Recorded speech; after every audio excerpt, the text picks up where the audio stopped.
Étudiants, chère audience, ravie d'être parmi vous aujourd'hui et je remercie chaleureusement les organisateurs pour m'avoir associé à cet événement. Alors pour ma part, je vais vous présenter un papier de recherche qui tente d'apprécier dans un premier temps l'impact du Covid-19 sur la bourse de Casablanca, dans un premier temps. Et dans un deuxième temps, il essaie en fait d'expliquer l'impact du Covid sur la bourse. Alors, pour l'étude d'impact d'un événement se fait généralement par ce qu'on appelle une méthodologie d'événement. Alors, je rappelle que l'événement dans le cas d'espèce pour ce papier, c'est bien entendu l'annonce du premier cas Covid au Maroc. Et le principe de la méthode d'événement consiste en fait à comparer le rendement de la période sujette à l'événement Covid avec le rendement d'une autre période qui n'a pas subi cet événement.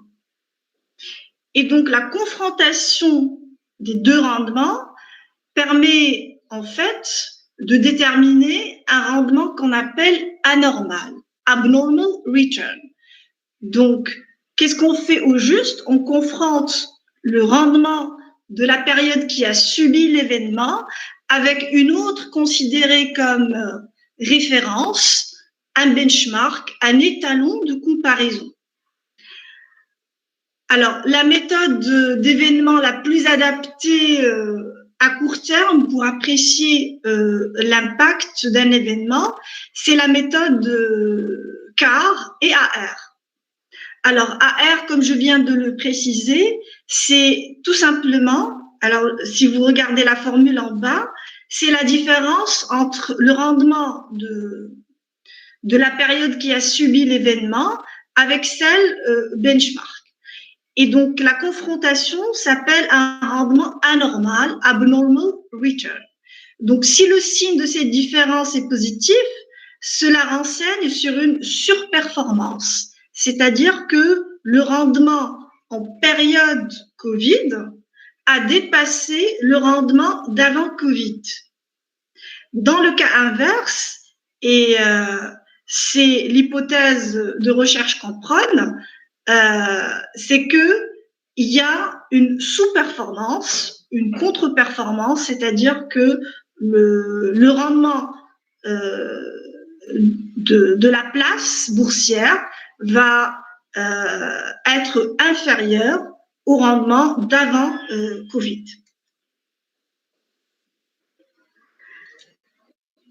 Alors, pour la méthode CAR, la méthode CAR, en fait, elle est appréciée de différentes manières. La plus largement utilisée dans la littérature, notamment durant la période Covid, c'est en fait d'apprécier le AR en confrontant le rendement de l'indice de la place avec l'espérance de ce rendement, avec le rendement espéré qui est estimé par le modèle de marché. Et c'est la même chose, c'est-à-dire si le rendement est positif, si le rendement anormal est positif, c'est-à-dire que on a réalisé une surperformance par rapport au benchmark estimé.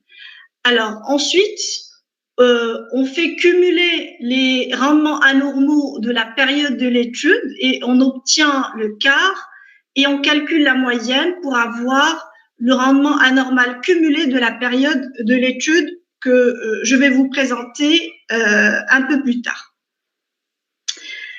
Donc, pour appliquer la méthode CAR, qui va nous permettre d'apprécier l'impact du Covid sur la bourse de Casablanca, il va falloir qu'on fasse 3 choix méthodologiques. D'abord, la nature des données sur lesquelles on va travailler, la période de l'étude et le benchmark. Alors, on va commencer par les données. Alors, on va travailler sur des rendements journaliers. Pourquoi journaliers? Parce qu'en fait, on n'a pas beaucoup le choix, vu que la période des observations et des données, elle est très peu. On aurait bien aimé travailler sur des données intradays, si c'est possible. Donc, on a opté pour des rendements journaliers du MASI. Et pour la période de l'étude, elle court du 2-3-2020, c'est-à-dire de la date d'enregistrement du premier cas Covid au Maroc, au 7-7-2020. C'est la date à laquelle on a arrêté l'étude. Et donc, en tout et pour tout, ça nous fait une période d'étude de 90 jours. Donc, on va travailler sur une fenêtre d'observation totale qui s'étale sur 90 jours de cotation. À ne pas confondre, bien entendu, avec des jours calendaires. Ce ne sont pas des jours calendaires, mais en fait des jours de cotation. Alors, donc, pour pouvoir déterminer la période de l'étude et plutôt les sub-periods, les sous-périodes d'études, il a fallu qu'on fasse un recueil des principaux événements qui ont marqué la période du Covid. Et là, on distingue 3 périodes d'études. Alors déjà, vous remarquez qu'au niveau du tableau, j'ai distingué la date d'annonce de l'événement, de la décision plus particulièrement, et la date de son entrée en vigueur. D'accord? Donc, ce qu'on a retenu, c'est plutôt la date de l'annonce de l'événement, parce que justement, le marché, il va réagir à cet événement, à cette annonce, à cette nouvelle information. Donc, au final, on a distingué 3 grandes périodes. La première période, c'est la période du pré-confinement, qui date du premier jour, qui date du jour de l'annonce du premier cas Covid au 18-3. Alors, pourquoi le 18-3? C'est la date d'avant annonce du confinement. Et donc, la période du pré-confinement, elle commence du T0, c'est-à-dire premier cas Covid, jusqu'au 13e jour de cotation. Alors, deuxième période, c'est la période du confinement qui coule du 19-3 au 10-6. Alors, pourquoi le 10-6? Parce qu'en fait, l'annonce du déconfinement progressif a eu lieu le 10-6, le soir du 10-6. Et donc, le marché n'a pas eu le temps de réagir à cette information que le lendemain. C'est pourquoi la période du post-confinement, elle commence le jour d'entrée en vigueur du déconfinement progressif jusqu'au 7-7, donc la dernière date retenue pour l'étude. Donc, au final, on a 3 périodes qu'on va étudier, 3 sous-périodes qu'on va étudier, qui sont des fenêtres d'observation différentes. La première, elle s'étale sur 13 jours, la seconde sur 58 jours et la dernière sur 18 jours de cotation.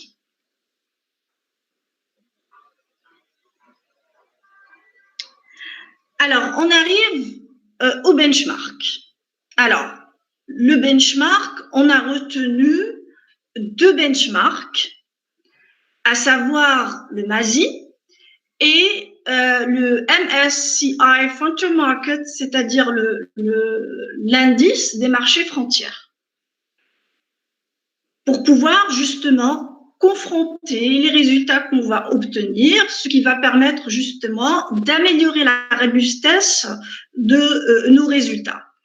Par ailleurs, ces benchmarks, ils vont être appréciés sur 3 périodes différentes, toujours pour la même raison, d'améliorer la robustesse de nos résultats pour pouvoir tirer des conclusions qui sont assez pertinentes.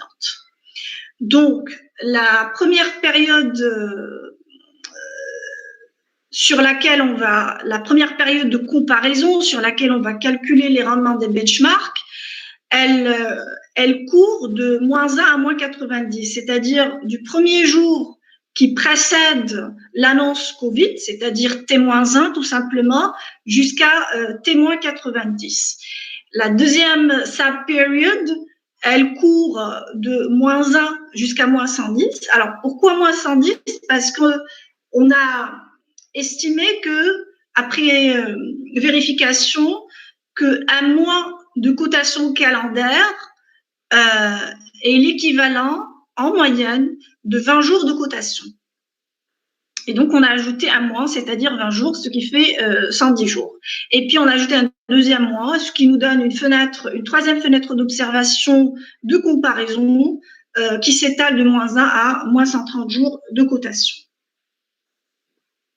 Alors, pour récapituler les choix qu'on a fait d'ordre méthodologique, on va apprécier l'impact Covid par deux méthodes. Alors, la méthode AR, Abnormal Return. Dans un premier temps, qu'est-ce qu'on va faire? On va tout simplement calculer la moyenne de l'indice MASI durant les 3 sous-périodes de l'étude, qu'on va confronter à tour de rôle par le rendement moyen du benchmark, dans un premier temps sur la première fenêtre d'observation de comparaison, puis la seconde et la troisième pour croiser les résultats et justement renforcer la robustesse de nos résultats in fine. Alors, la méthode CAR, on va l'estimer à l'aide du modèle de marché. Pour cela, on a le RI sur 90 jours de cotation, donc sur la période d'événement, et le RM du modèle de marché, comme ça a été précisé, c'est d'une part le MASI dans un premier temps, et dans un deuxième temps, toujours sur la même période de 90 jours avant l'avènement Covid, on va calculer le modèle de marché à l'aide de l'indice des marchés frontières. Alors ensuite, on va calculer les AR journaliers et on va cumuler ces rendements anormaux sur chaque fenêtre d'observation pré-confinement, confinement et post-confinement. Alors, l'application de la méthodologie retenue permet de dégager les résultats suivants.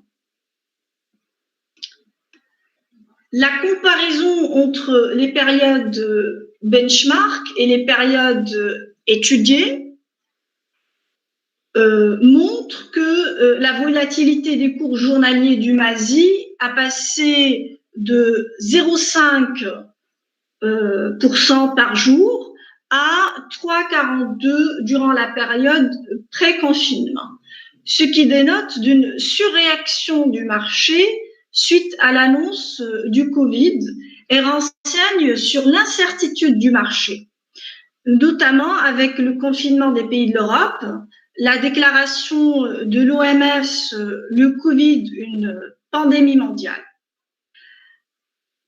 Alors, bien que, en fait, cette volatilité journalière moyenne sur la période du pré-confinement, elle s'est multipliée par 6 à comparer aux périodes d'avant-confinement, néanmoins, elle montre qu'elle est relativement stable.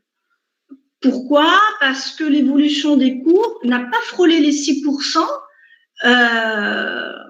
soit la limite maximale d'évolution des cours à la hausse et à la baisse. À défaut, le cours serait réservé. Le rendement du marché durant cette période enregistre une contre-performance journalière de moins 2,3%, quelle que soit la durée de comparaison, comme vous le remarquez si bien. Cette contre-performance conforte l'hypothèse de recherche selon laquelle le marché réagit négativement au Covid. Cependant, ce résultat, de même que tous les résultats trouvés, ne sont pas statistiquement significatifs. C'est-à-dire que la variation journalière des rendements par rapport à la moyenne de la période n'est pas significativement différente de zéro. La période du confinement a enregistré une baisse notable de la volatilité journalière qui représente le tiers de la période du confinement, soit 1,26%. Ce constat contredit les résultats de l'étude que je vais vous présenter de Hay et al. Sur l'impact du confinement de Wuhan sur plusieurs indices asiatiques, américains et européens, et qui révèle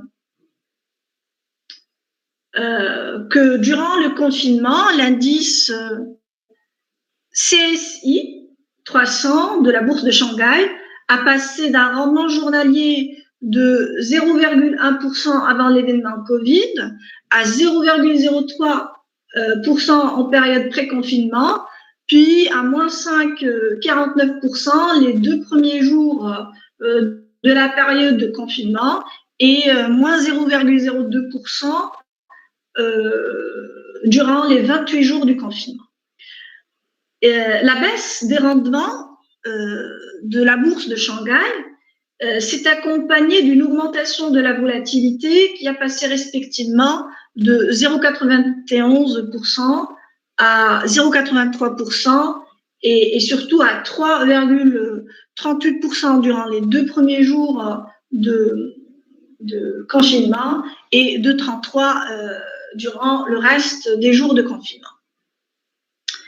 Alors, la volatilité limitée enregistrée par la bourse de Casablanca, à comparer avec le marché chinois, trouve sa justification en partie dans la microstructure de la bourse de Casablanca, marquée par le manque de liquidité, des seuils de réservation étroits et le manque de profondeur de marché. Par ailleurs, le profil des investisseurs essentiellement institutionnels contribue également à la stabilité de la bourse de Casablanca. On note par ailleurs que le volume échangé journalier a augmenté en moyenne de 46% par jour durant la période du confinement, alors qu'il n'augmentait que de 25% par jour durant la période du pré-confinement. Ainsi, on note que le marché chinois et marocain présentent en fait 2 profils de réaction différents. Le marché marocain a surréagi durant la période de pré-confinement, marquant une contre-performance journalière moyenne de moins 2,3% pour se redresser après avec une reprise fragile marquée par un rendement moyen de 0,12% durant la période du confinement et 0,003% à la période post-confinement. Cette sortie de la contre-performance est due en partie au contrat d'animation des titres qui se sont multipliés durant cette période, de même que les offres publiques de rachat. A contrario, le marché chinois a sous-réagi durant la période du pré-confinement pour surréagir après durant la période du confinement. Alors, à présent, on va passer aux résultats de la méthode AR et CAR estimée par le modèle de marché. Alors, on remarque que les benchmarks MSI et MASI, pré-événement Covid au Maroc, présentent des rendements anormaux similaires sur les différentes périodes étudiées et des résultats similaires aussi à la méthode précédente. Les rendements CAR affichent la même tendance que les rendements AR, pour les deux benchmarks de comparaison, à savoir le MASI et l'indice des marchés frontières. La période du pré-confinement, de 0 à 13, affiche une contre-performance moyenne journalière de moins 2% et cumulait de moins 9% durant les 13 jours du pré-confinement. Cependant, les périodes de confinement et de post-confinement prises à part affichent un rendement anormal journalier moyen positif, mais pro-zéro, soit une légère reprise fragile et timide. Le rendement cumulé moyen est respectivement de 11% et de 3,5%. Le rendement anormal cumulé durant la période de confinement peut être expliqué en grande partie par la satisfaction des chefs d'entreprise et de la population de la proactivité des mesures prises par le gouvernement, de même que le faible taux de létalité et le nombre satisfaisant de cas guéris à comparer à d'autres pays développés d'Europe, d'Asie et d'Amérique. Durant cette période, l'État a pris plusieurs mesures pour soulager les charges des entreprises, que ce soit d'ordre fiscal, patronal et salarial. Pour ce qui est de la période post-confinement, elle a enregistré un rendement anormal moyen de 0,23% et un quart de 3,5%. La performance de cette période est inférieure à celle du confinement. En cette période, l'activité économique a repris. Néanmoins, la demande n'a pas vraiment suivi car certains clients sont encore sous la peur, surtout à regarder les chiffres des nouveaux cas enregistrés qui montent en flèche et qui laissent planer le doute d'un retour au confinement par zone infectée, avec toutes les restrictions de circulation que cela induirait. Par ailleurs, le pouvoir d'achat, comme ça a été précisé par mes collègues tout à l'heure, le pouvoir d'achat de la majorité des ménages est sensiblement atteint. La prise en compte de toute la période d'études, c'est-à-dire de 0 à 90 jours de cotation, montre que le rendement journalier moyen est nul pour les deux benchmarks. C'est-à-dire qu'il vaut celui d'avant la crise sanitaire. Cependant, l'ampleur de la sous-performance n'a pas pu être résorbée. S'il te plaît, Fatima Zahra, excuse-moi d'arrêter. Il ne reste pas beaucoup de temps, sachant que les organisateurs doivent marquer une pause pour aller déjeuner. Ok, très bien. D'autres l'après-midi. Merci beaucoup, Fatima Zahra. 2-3 minutes. Ouais, je vous en prie,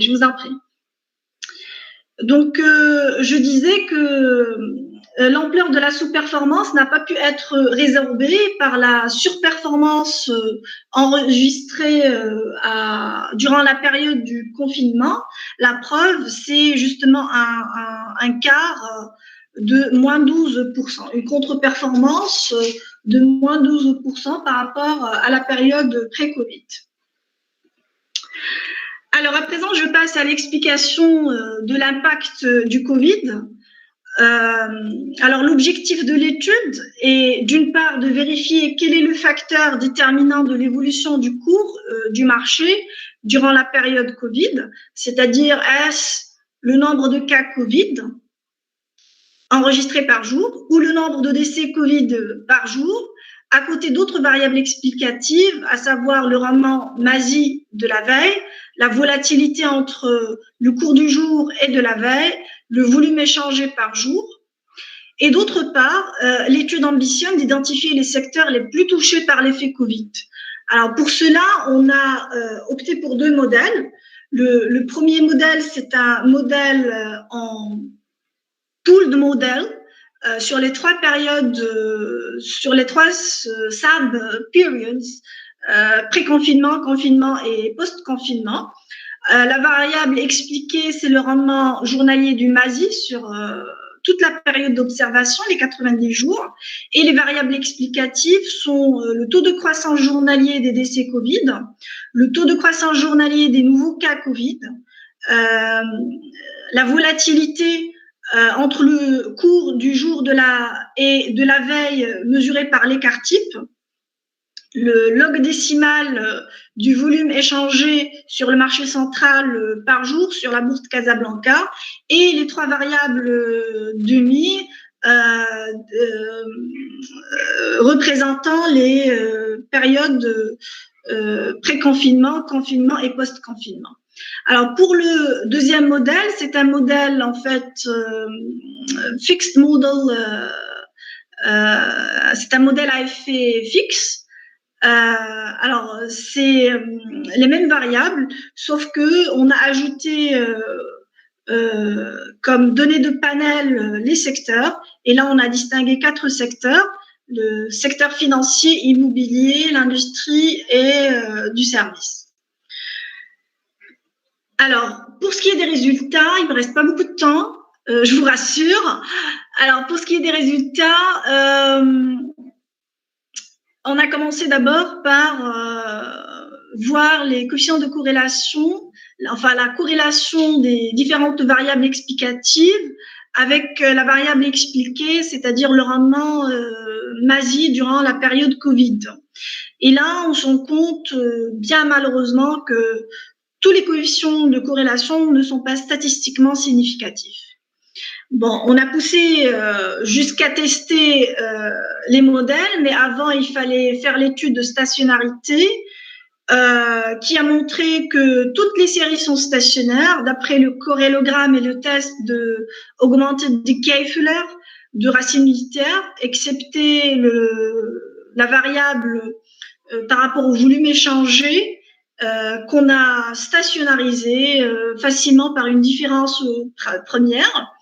Par ailleurs, toutes les séries ne suivent pas la loi normale, excepté celle-ci, c'est-à-dire par la variable de volume échangé, comme le montre si bien la statistique de Jacques Bérin.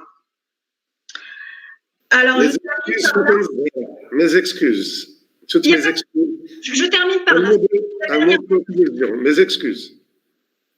J'ai reçu beaucoup de messages parce qu'on a dépassé le temps. Il y a des gens qui attendent pour prendre leur déjeuner et revenir après.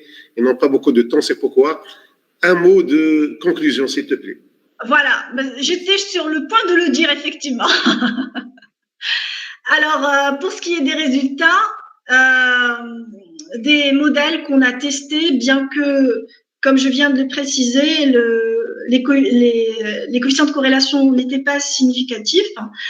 Donc, le test des modèles montre effectivement que les coefficients ne sont pas statistiquement significatifs, et ce pour les 2 modèles, tels que le montre le T de Student et le R squared, le R2, qui révèle que ces variables n'expliquent que 9% de l'évolution du cours de MASI durant la période Covid.